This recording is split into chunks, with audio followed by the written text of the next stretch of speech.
কি রে, তোর কি মনে হয় আমরা দিনে কোটি কোটি এমনি এমনি তৈরি হই? একবার বের করে দিলে আর কি বা হবে, তাই না?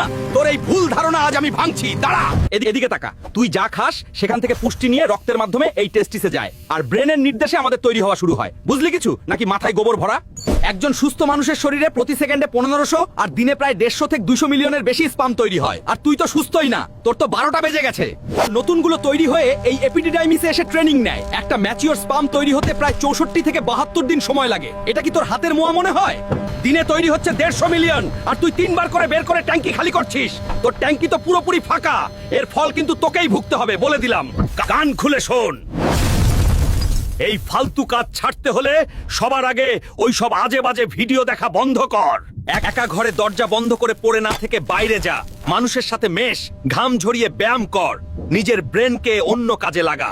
আজ থেকে টানা 90 দিন নিজেকে কন্ট্রোল কর, দেখবি শরীরে কেমন বাঘের মতো এনার্জি ফিরে আসে। আর হ্যাঁ, অ্যাজব ভাইবস পেজটা এখনই ফলো কর, জীবনে অনেক কিছু শিখতে পারবি।